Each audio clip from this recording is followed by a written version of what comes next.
ये कहानी है चार दोस्तों की। दो दोस्त जो पहले से घर में अपने रहते थे।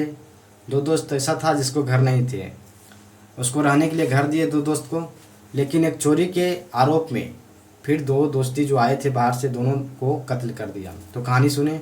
फिर से आपका स्वागत हमारे चैनल पर एक नए एपिसोड के साथ, एक नई कहानी के साथ। तो चलिए हम शुरू करते हैं।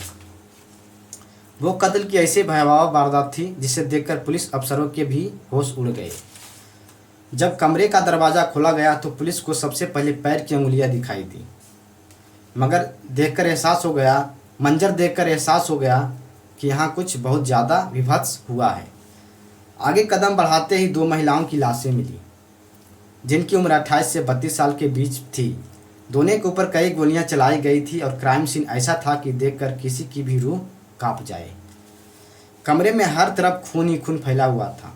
ये लाश थी 28 वर्षीय कंडिस मेजर्स और 32 साल की टेरी सिबेक की, जो इलिनॉय के वेस्ट फ्रैंकफर्ट में रहती थी। इस डबल मर्डर का पता उस वक्त चला जब सुबह टेरी का फ़ोन ना मिलने पर उसकी आंटी उसके घर पहुंची और दरवाजे पर खून देकर सहम गई। जैसे जैसे पुलिस ने जांच शुरू की, उन्हें एहसास हुआ कि घर में किसी के ज़बरदस्ती घुसने के कोई निशान नहीं है और न ही कोई तोड़फोड़ की गई है। हालांकि कार और क्रेडिट कार्ड गायब थे, लेकिन कैश और कीमती गहने को नहीं छुआ गया था। इससे उन्हें यकीन हो गया कि इन दोनों के हत्यारे जान पहचान वाले ही हैं। यानी उसका जो है कुछ कीमती चीज़ें और गहने नहीं कुछ हुआ, जैसे रखा था घर में वैसे ही रखा था। इसलिए पुलिस को शक हुआ कि जो भी इसको मारा है जान पहचान वाले ही है। इसके बाद पुलिस ने सुराग तलाश से कड़ियों को जोड़ा और इन दोनों महिलाओं के कत्ल के इल्ज़ाम में उनके घर में रहने वाली 19 साल की महिला एफ्टन फेरिस और उसके 29 वर्षीय बॉयफ्रेंड माइकल सालाट को गिरफ्तार कर लिया। अब सवाल था कि आखिर इन चारों के बीच उस रात क्या हुआ था। कंडिस और टेरी ने इस कपल को अपने घर में पनाह दी थी। कंडिस और टेरी को इस कपल ने पनाह दिया था घर में, तो फिर उन्होंने इनकी जान क्यों ली? पनाह दिया घर में तो फिर मारा क्यों? ऐसा पुलिस को शक हुआ। मामले में पुलिस ने जब एप्टन और माइकल को गिरफ्तार कर पूछताछ शुरू की तो एक चौंकाने वाली कहानी सामने आई। क्या कहानी आया, सुने कहानी। मेरे चैनल पर नए तो सब्सक्राइब जरूर करें।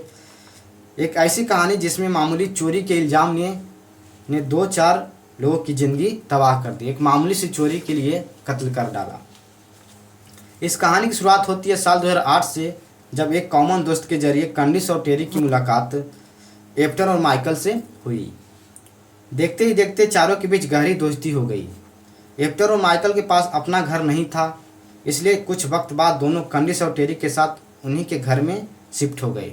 उन दोनों के घर नहीं था तो इन्हीं के घर में शिफ्ट हो गया। हालांकि महज 1 महीने के भीतर ही इन चारों के रिश्ते में उस वक्त खटास आ गई जब कंडिस और टेरी ने इस कपल पर चोरी का इल्ज़ाम लगाया। चारों के बीच में दरारें आ गई जब चोरी का इल्ज़ाम लग गया। चोरी भी बहुत बड़ी ही नहीं बल्कि कुछ म्यूजिक सीडी और लेडीज टॉप की ये चोरी का इल्ज़ाम लगाया।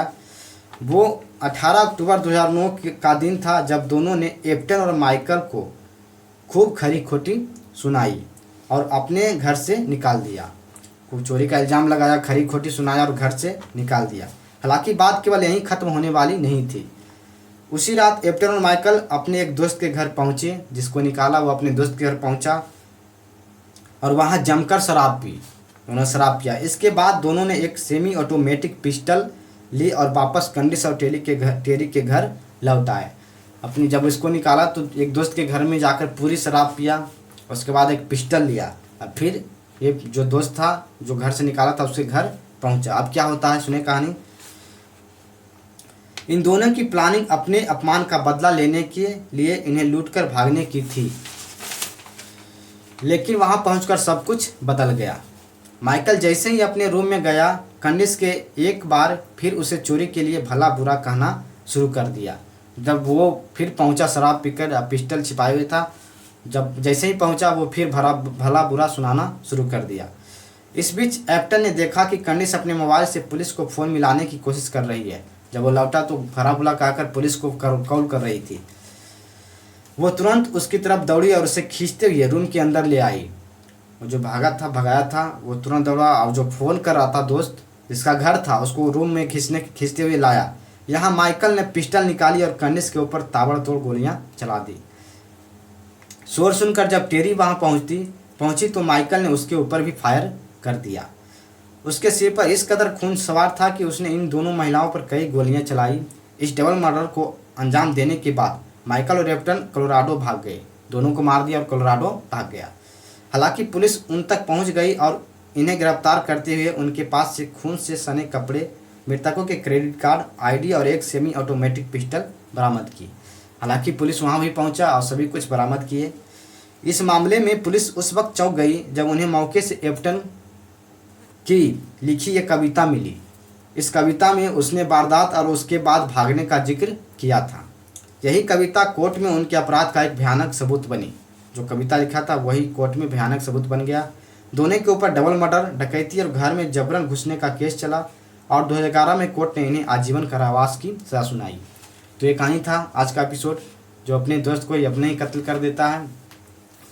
तो कहानी से समाज पर क्या प्रभाव था कमेंट करें, और हमारे चैनल पर नहीं तो सब्सक्राइब करें, शेयर करें, लाइक करें और एक प्यारा सा कमेंट करें ताकि हमें मोटिवेट मिले। तो आज की कहानी हम यही समाप्त करते हैं, आज का एपिसोड। फिर मिलते हैं आपको नेक्स्ट वीडियो के साथ। तब तक आप खुश रहें। धन्यवाद।